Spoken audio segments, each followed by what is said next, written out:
Hi, I'm Mike Pinkus, co-founder of Connect CPA and your host of GrowthTales. Today we have an awesome guest in Alex Blumenstein, co-founder of The Peak. In a market that's been incredibly turbulent with hyperinflation and strong headwinds, The Peak has stood out as a Canadian success story. Alex and Brett have managed to scale their business from nothing to a multi-million-dollar exit within only 3 years. Unless you've been living under a rock, you've probably heard of The Peak. They have been and continue to be one of Canada's most innovative media companies and news outlets. Alex, thank you so much for joining me, and thanks for coming on. Yeah, thanks so much for having me, Mike. And before we go further, I should correct your introduction. It's Alex, Brett, and Taylor. Taylor, is kind of behind the scenes. People don't really realize he's there, but he's so instrumental as one of our third co-founder. So I should make sure to point him out in any intro. Thank you. He's You know what? along for the ride and a big contributor too. Biggest contributor. I really appreciate you saying. I've only met you and Brett over the years, and I appreciate you putting that out. So thank you so much for putting that in, because it is all co-founders contribute. Mm-hmm. So first, I just want to start off by saying, Alex, like, there's been obviously, before we get into, I'm going to ask you questions about the exit and other things, but before I get into anything of that nature, why did you start a media business? Like, what is the origin story of The Peak? Yeah, no, that's a great question. So there's a few reasons kind of like why we started a media business. And the first one is that all three of us were very comfortable around media. We had worked in politics, which is very adjacent to media. We had worked in communications, public affairs, and had some media jobs in the past. So we've all kind of been in and out of media prior to sort of like our entrance into becoming entrepreneurs. So it's something we enjoyed, we liked. We were kind of, in the lore of media. I remember reading, all sorts of books about media as, when I was younger, and, enjoyed like the inner intrigue of it. So something we always enjoyed, something we were adjacent to. And then how did we actually land on starting The Peak? Fast forward to beginning of the pandemic, the three of us had another business that was basically winding down. In many ways, I'd say it had failed. We learned a lot of lessons along the way. Lessons, blah, blah, not blah. Failure.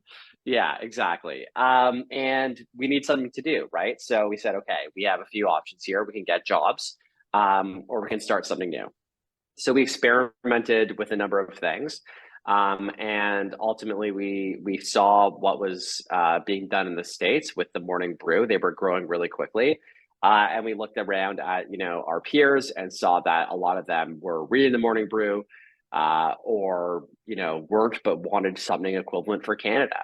So we said, hey, here's this great opportunity to say the morning brew. And if the listeners don't know what that is, it's a US-based, it's US version of The Peak, but it's a US-based newsletter and media business that has grown quite a lot, and they were bought for $70 million by Business Insider.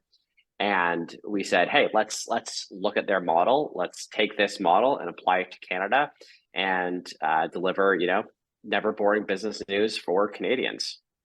That's incredible. And I'm a subscriber. I'm a big fan of what you guys do, and it catches you, like the highlights, the way you underline things.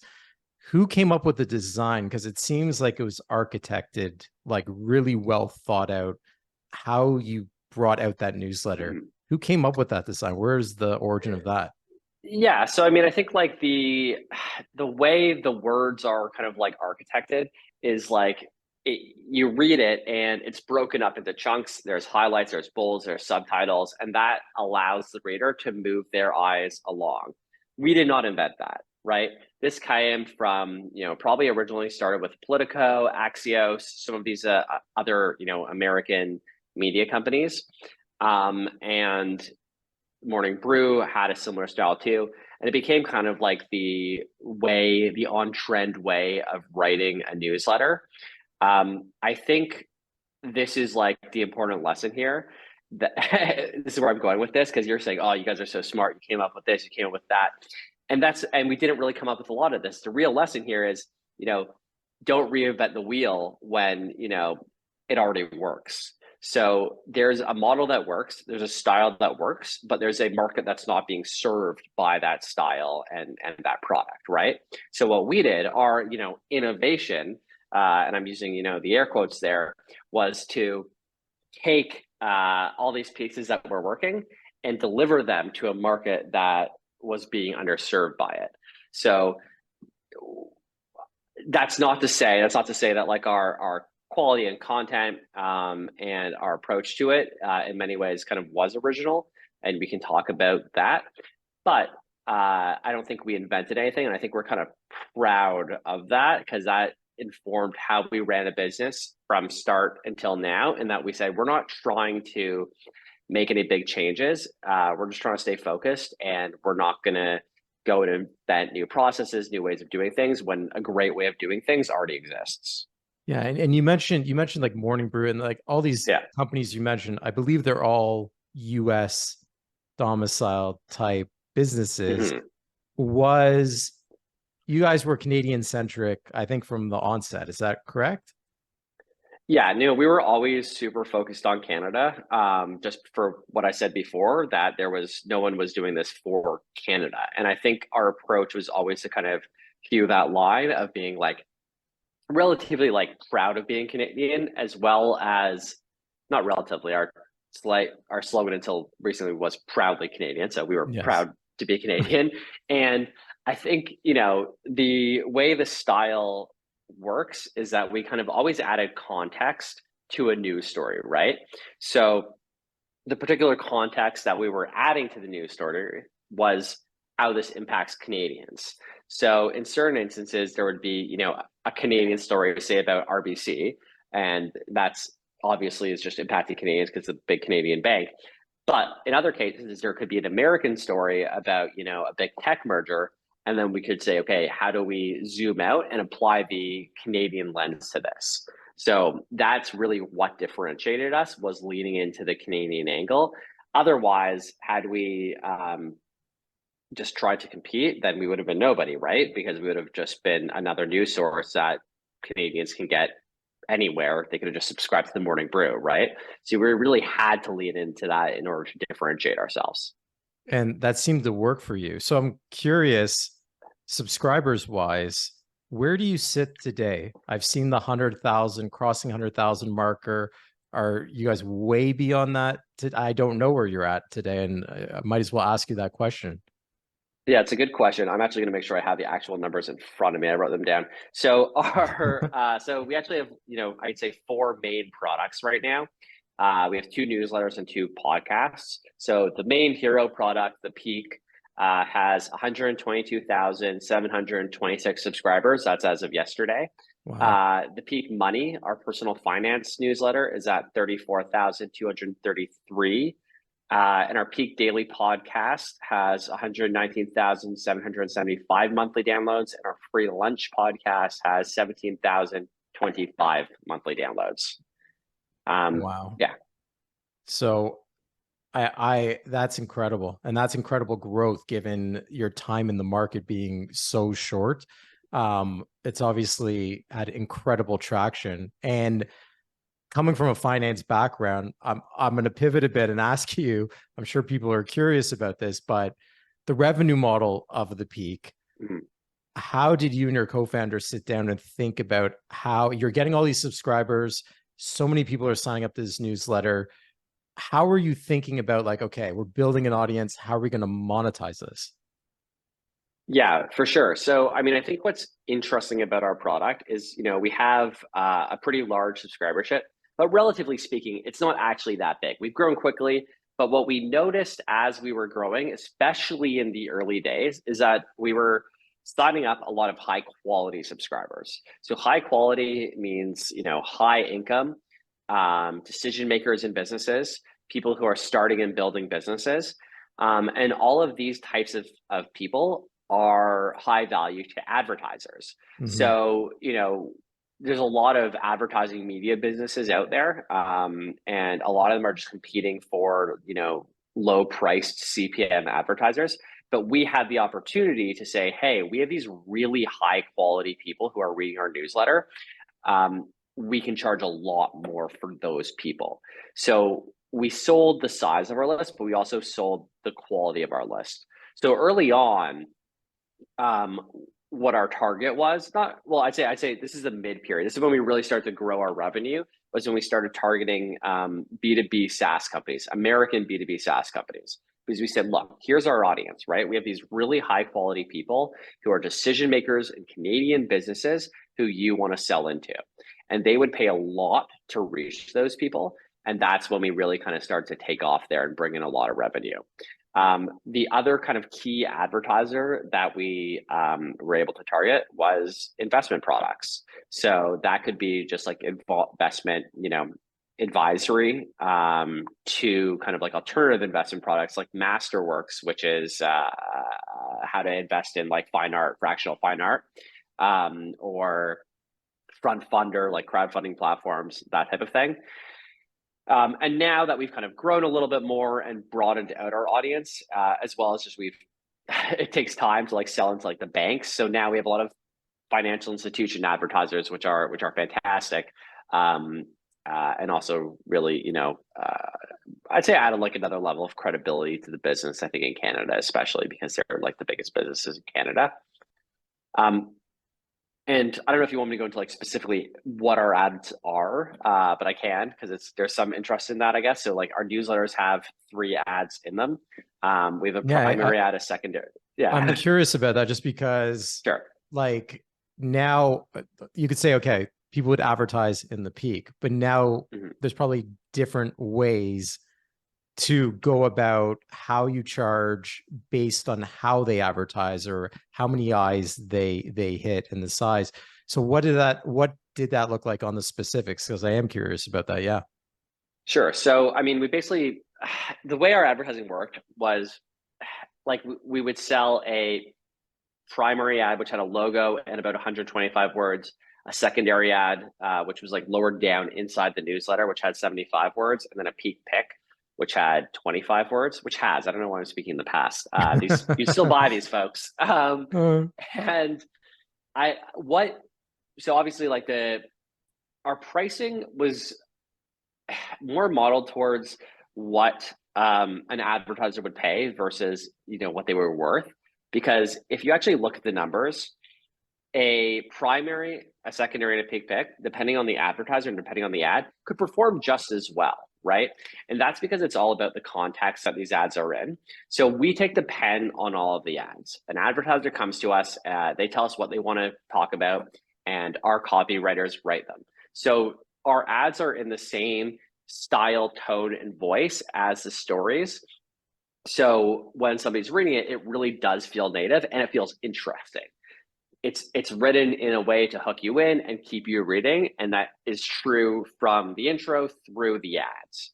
So advertisers basically actually got a lot of value from those ads because it actually people read them and clicked. And the other piece I think that makes our ads kind of compelling is when advertisers, I'm going to be honest here, is when they actually listen to us and provide value for our readers as opposed to just, hey, buy my product, right? Because what I like to tell advertisers is that our readers are in learning mode. They're not in shopping mode. They're not Googling, how do I buy my next SaaS software or my next, insurance policy or whatever. They're reading because they want to get smarter about their life and about their job. So if you can, position what you're selling in that context of here's something to make you smarter, your ad's going to do well. If you're saying buy my product, your ad's not going to do as well. So our advertising products are like highly contextual and very native inside of our newsletter. Yeah, and it's incredible. And what I'm curious also about, you mentioned, and it was Taylor, the other co-founder I missed, correct? Yeah. So I'd only met you and Brett prior to this, but when you, Brett, and Taylor were designing, you just went over the revenue model, and I know you probably have all different core competencies. Were you designing a business to scale, to sell, to be a lifestyle business? When the three of you got together, what was the original plan? And did that change when you guys started to get traction and started to grow? Our goal was always to make money, right? Mm. Like that's one thing I can be honest about is that like this is not my baby. Once we sold it, I've always been just like, okay, the new owners can tell us what to do. It's there, they own it now, right? Like I'm not hung up on these things. Um, we definitely built it to be sellable. We were kind of like open to all avenues at the beginning, but we were really focused on making sure it was a business that could be sold. So to do that, we made sure to document everything. We have guides for every part of the business, everything that we do. It's all written down step by step, videos recorded. And that way, anybody who was interested in buying us could look at that and say, hey, good, they are clearly legit because this is how this works. And also, they could get rid of us or we could leave, right? Like the And that also processes helps. were there. Exactly. Everything, every process written down, here's how it all works. And that also kind of would have given us the opportunity to walk away and put like a professional manager in charge if we decide to take that direction.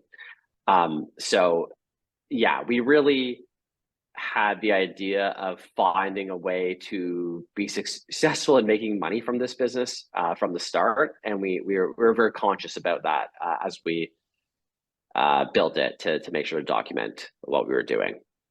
And I'm curious also because when you look at value, so Alex, you guys Mhm. were there's businesses with zero revenue that Yeah, build communities and subscribers. And at the volume that you guys were at, crossing 100,000 in under 3 years, the trajectory of growth, you can make an argument there's substantial value even if it wasn't monetized.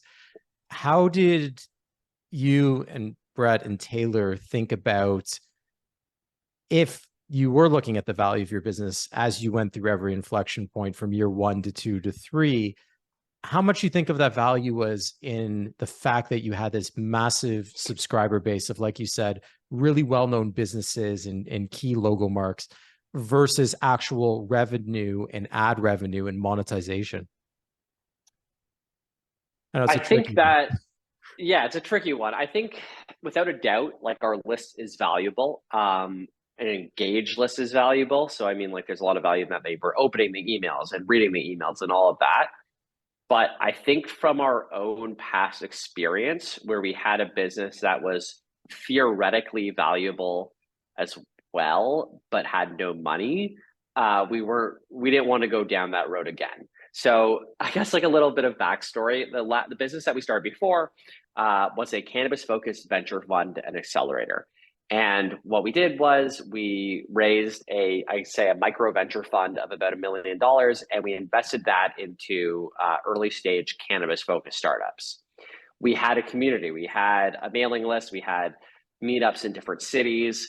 We had, the deal flow. We had a great brand. We had a ton of media. Like, we had all of those things that you could say, hey, this is a valuable business because of these intangibles.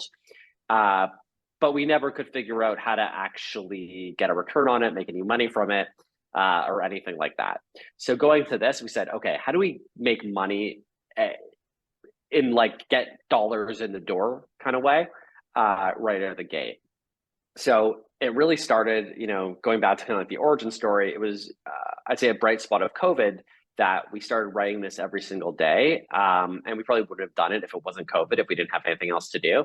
And so three of us were writing it, and we decided to raise like a little bit of money um, uh, to basically allow us to start paying ourselves and hire a writer.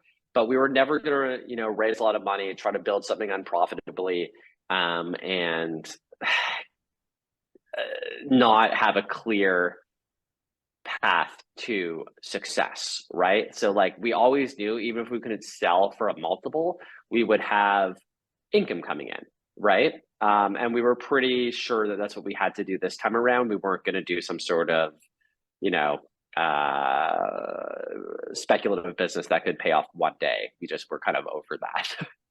How much of your success at the peak do you think is attributed to the fact that you called it a failed venture? I call it lessons to learn by, Yeah. but it looks like you came in with a lot more intention, design, not only in the peak in the newsletter itself, but the way you went about monetization, the way you documented processes. That's not an amateur first time entrepreneur type of, I guess, mindset and how you guys as co-founders came to this business. Do you attribute a lot of that success to the fact that you did start the cannabis venture first and it didn't work out?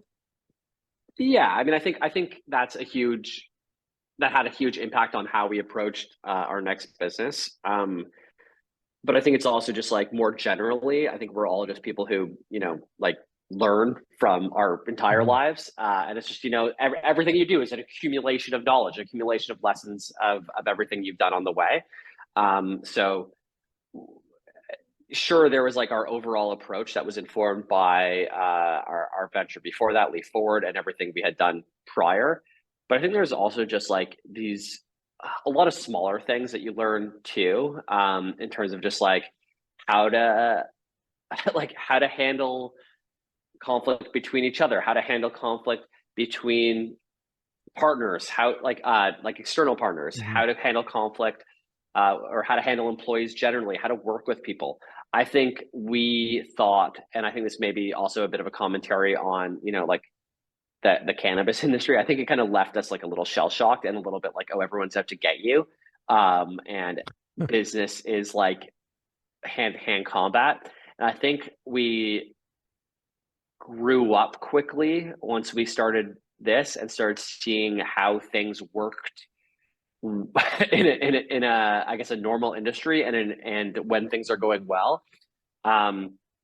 And that allowed us, to like act a little bit more maturely. And I think once we had traction, then we said, okay, how do we make this work, right? And then that's when we started sort of applying all of these processes to it and taking kind of like a focused approach. No, that's awesome. And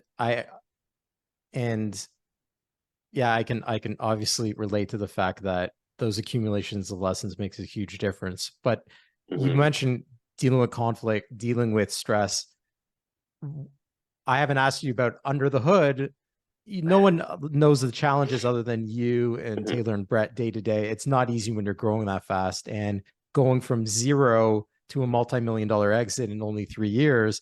You were moving quickly, meaning I would imagine there was pressure and stress and challenges. When did the three of you decide we're going to sell? We've built this company. Were you approached or were you looking to get out and find a buyer?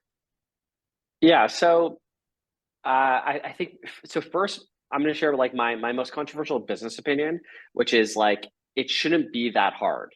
If you have a good business, it's actually shouldn't be that hard. And for us, things just clicked, right? And I'm not saying we didn't work hard, and I'm not saying that we're not smart people.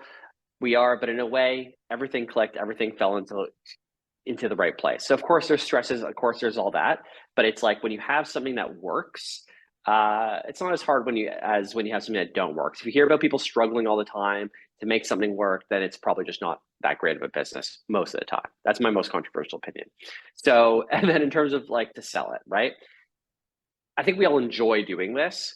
It's not our life's work and it's not our passion. So from the really early days, like really as soon as we got traction, there were people kind of like circling around, and we got offers like pretty early on, not good offers, but we got offers.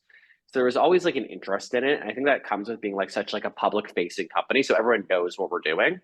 Because we have subscribers, people see us every day.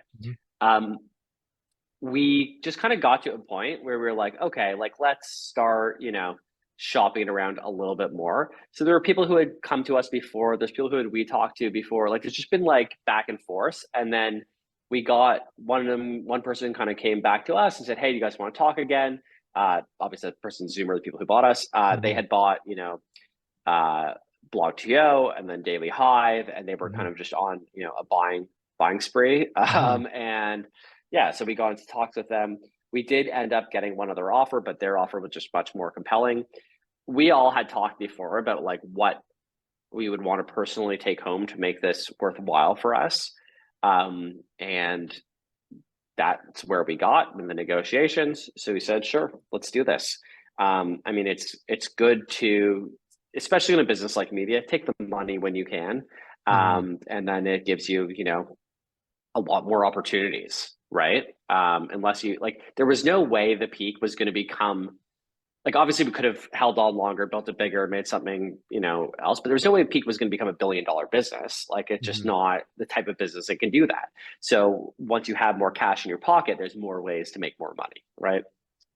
No, for sure. And I think like who knows? I mean, like maybe expansion and like you said, Yeah. like you were centered on the Canadian market. Were all the co-founders on the same page? Like were all three of you aligned on an exit? Yes. Like there Okay. was no, we were very aligned. There was no kind of hemming and hawing. There was no convincing anybody. We're pretty easygoing guys. And especially because we've gone through this before, gone through like failure before together.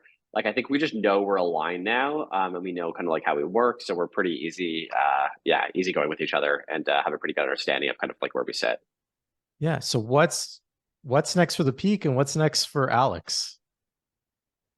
Um, so the peak is, you know, it's great. Part of Zoomer. Obviously, we're I should have part mentioned of that. Like, I here. mean, in the new Yeah, environment, what's next for the yeah. peak? Yes.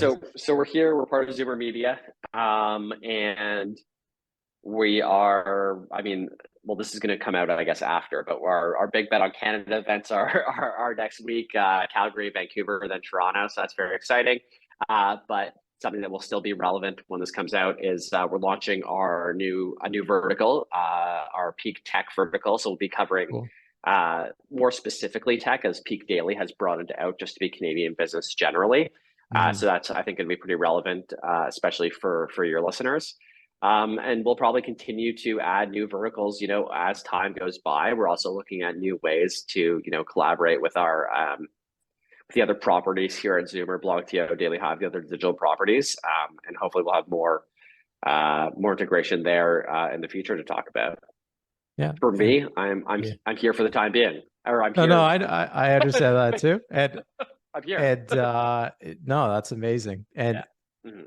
yeah, Alex, I don't have any more questions, but I would say Yeah. that in the time we've known each other, uh, I'm so happy for you guys and the success. And apologies to Taylor because I had never met Taylor prior to this, It's but to okay. you, He likes to not be met, but you know, he's got to get credit when you're giving people credit. So but to you and Brett, it's and low key. obviously Yeah. and to Taylor as well, like huge congratulations on an exit. Like I said, you guys did this in a really short window of time, and I think that's really commendable because really like there's headwinds in the market right now and hyperinflation, all those things that I mentioned.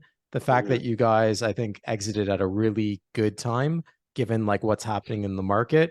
Um, but it sounds to me like just final question. You guys just as co-founders, it seems like you guys were fairly close. Is that fair to say? And that you guys looked at each other and knew that it was time to do that next thing? Or was this something like, yeah, I'm always just curious, like what was that light switch where you just realized, you know what? If offers are coming in, you would have entertained them in year one or year two. But at year three, where you're at that new revenue level, was it just time to go, okay, like now's the time? Yeah, I think it really was. We just we always knew the amount we wanted to sell it for within the time. Yeah. If we'd been doing it for 10 years, the amount would have gone up. But given the time frame and the amount, the numbers were just aligned and they were willing to do what we said we wanted to do. So we said, great. It's really that simple. Yeah. And that's what we like, it's what we set out to do. So we really did accomplish like what our path was. That's awesome. That is really, really cool. And like I said, congrats again and congrats to you and your co-founders. And thanks for joining me. I know you're a busy guy. Like Yeah, post-acquisition, you're probably still busy. So I do appreciate it. yeah, no, and absolutely, and I know you said this isn't really about promoting Connect CPA, but I do really want to, you know, thank you for kind of like the help of you and your team through our acquisition. I mean, and still through some of this integration, truly a fantastic experience. I think that yeah, the best professionals we've worked with. I mean, our lawyer on this deal was fantastic too. But you guys did such a good job, so key in like helping us understand what the process was. Like, we're not finance people. We never really understood it. And also did some good work fighting for us over certain things. A lot of great work from your team, and it was really appreciated.